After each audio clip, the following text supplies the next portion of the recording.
You're listening to DraftKings Network.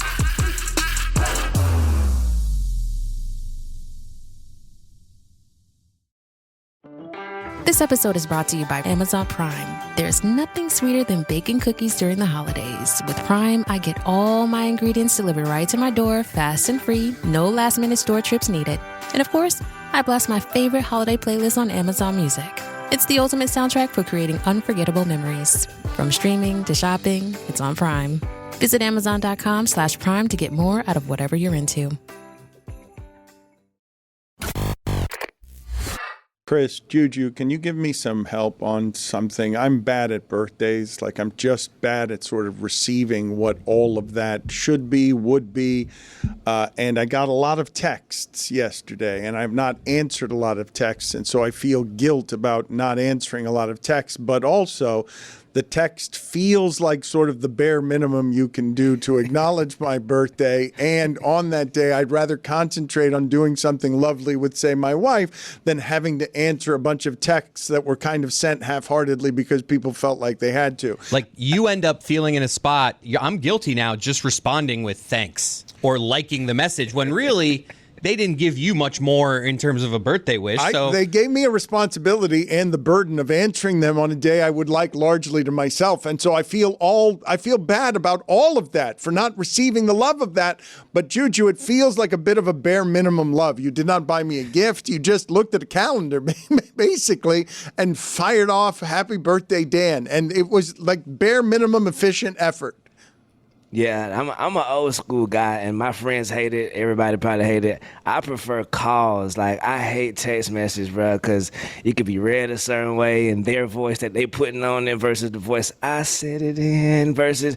And so that birthday is tricky because you're right. You get 100 of those, and then I think you have a perfect platform to be able to just answer them all right now on camera live. Just, you know what I mean? Everybody who sent me the shout out, thank you so much. Thank you. That's right. JuJu, I can do it efficiently that way. We'll put it out on social for you. Please. You know what? Thank you to all of you. So many heartfelt messages I got. Happy birthday, Dan. I was so moved by all of them. I did not think they were bare minimum efforts by you who felt the need to text me on a day so you wouldn't be forgotten. And I noticed that you'd put in an effort, but a bare minimum one. So thank you. Thank you for your not heartfelt love sent efficiently just because you felt the duty to send it. And now the burden and responsibility I have and guilt of answering you. You did not give me a gift. You gave me a burden. Your day just freed up, though. Right, kick, save, and abuse.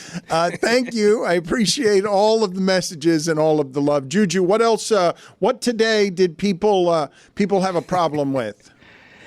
Okay, a lot of the audience says that we're a bit heavy on the Luigis. Oh, that's fair criticism. Fair criticism. Because Rose was sitting there, and salute to Rose. Rose just sitting there answering you. Say it again, Rose. Yes. Luigi Mangione. Yes. Say it again. Yes. Yes. I am guilty often of playing something about 12 notes too long. Yes. Tony just sitting there fuming. Yes. Well, he was Boy, fuming. Tony was mad as hell. See, I know Tony in real life. That was a mad Tony we saw. That was low energy top five. That was like, oh, you guys want to go to Rose? All right. Oh, now you want my top five? Yes. I look. I called Tony after that segment, and I said to him, Tony, thank you. I know you were seething. I am promising you that the comedy duo of you and Rose is funny. That Rose, that I am promising you, you did not see what was happening behind you, and so you do not know how much Rose was supporting what you were doing. She was not overshadowing you. She was trying to support you. Look, Rose, on behalf of Metal Lark Media, tries her hardest all the time. She gets pepper sprayed, and she is trying to help there, but she made a mess of the proceedings and therefore stole Tony's segment. It might have been when we told Tony to get out of the way. That might have been the time that messed him up. I think she just helped Tony make the segment perfect. That's all. They just needed a little bit of dash of Tony and a scoop of Rose today. That's all it was. Speaking of Rose, right now, LeBatardAF.com, Justice for Rose shirts are available right now. You feel me? And Angel, he got a lot of new designs. Check them out right now, LeBatardAF.com. for the holidays, if you want to wear something, if you like wearing a little bit of art that means something to maybe just you, can you explain justice for Rose? She got pepper sprayed on behalf of the show while trying to do journalism, and in so doing, led the way to stardom, because now we learned that she can sing, and we learned that she made Tony's top 5 better, even though Tony seethes about it. What am I going to do about Tony's Cuban Santa sensitivities, that he would get that mad about his segment being stolen? I think it was more so the mustache getting all in his mouth. It was a lot going on. So we're going to get my boy Mulligan on that one. He'll be back. You feel me? He got MMA Hangout did great this weekend. He got 100 bounce backs. You did me? Oh my God! Okay, so you guys see things more clearly than I do, because I thought that he was seething as part of a bit. No, he was seething. Nope, it was a seeth. I thought it was a bit until I heard the way he delivered the first top 5, and I was just like, "Oh, this dude's mad." You guys all saw through that, though. I didn't see that, and furthermore, after that, Billy and Jessica and Lucy simply refused to go after him, and I'm like, "Are you kidding? That's where all the good stuff is." You think Tony being mad is any less funny than Greg Cody being mad? Right. Well, actually, a little less funny, but just a little. That number two was long as hell with Johnny Manziel with the 40 burger. What was that story? Oh, my dog.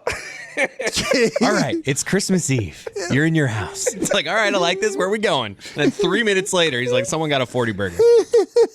Salute, man. He got the goods, though. Also, moving on.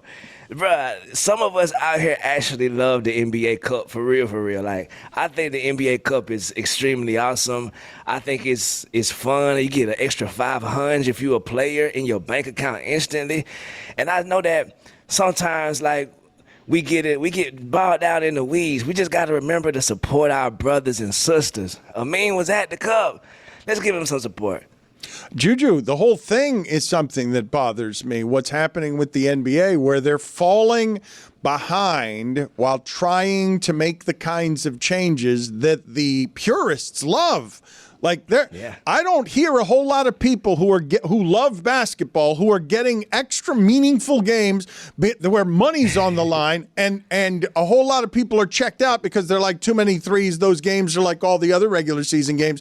It feels to me like the purists are loving the games, and then a whole lot of other people are saying, check in after load management during the postseason. Doesn't seem like we're helping the conversation too much either. Right, exactly. I think that those people got to remember that I don't necessarily give a damn about FIU baseball, but I tune in. Whenever Chris there and Billy there, I tune in.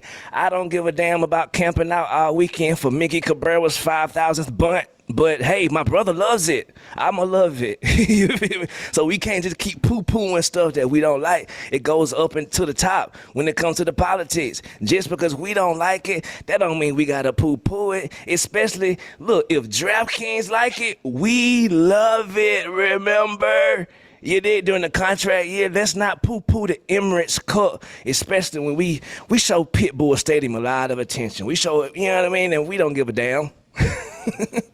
Sorry. No, I love y'all. Pitbull Stadium is funnier than the Emeritus Cup, where I didn't ask. I didn't ask. I mean, any of the difficult questions about the general sports washing all around Emeritus. Moving on to other things.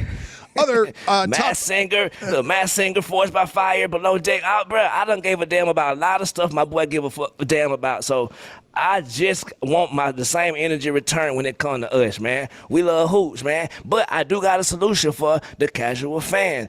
NBA, I think that it is a bit much to see them three-pointers getting launched all dang game, bro. Like, it gets a bit boring, especially for the casual fan. So I think we should make dunks on somebody worth 3 points. You did me? Follow me. If you are in the painted area and somebody dunks the ball, 3 points. Because guess what? That's going to make the high flyers get back to flying. And it's going to sometimes make the defenders get up in there. It's going to cause for way more exciting posters, way more moments where you can see the cowardice of someone running out. I think it's make dunks great again. Make them worth 3 points on somebody's head. That is, I'm going to endorse that. I'm going to endorse changing all of we've already changed the other. Look, the three-pointers were too much.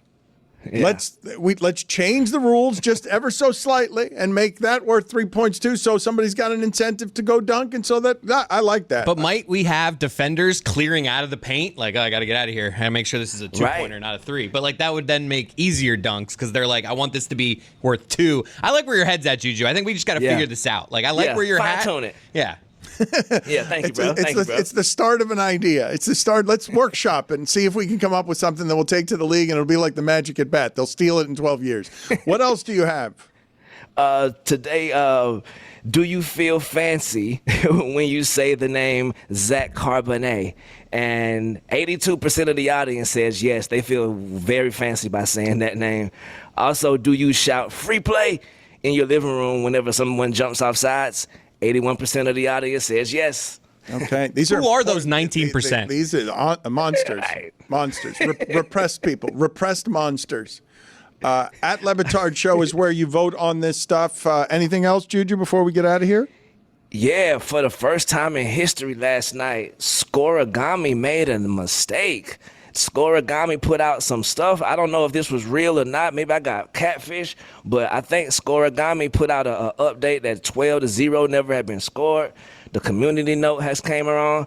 I'm pretty sure I'm probably being what's 12-0? Right What's 12-0 though? There was a 15-9 game yesterday. That was Atlanta over the Raiders was 15-9. Was that the Scorigami? Right, it's saying this information is incorrect. The Minnesota Vikings beat the Chicago Bears 30-12. And my thing is, if Scorigami now is making mistakes, like what is this world I live in? I do not recognize the oxygen in this consciousness anymore if Scorigami is gonna get it wrong. Because I trust them more than I trust like family. You feel me? I did not know that. Put it on the poll, please, JuJu, at Le Batard Show for tomorrow. Do you trust Scorigami more than you trust family? At Le Batard Show.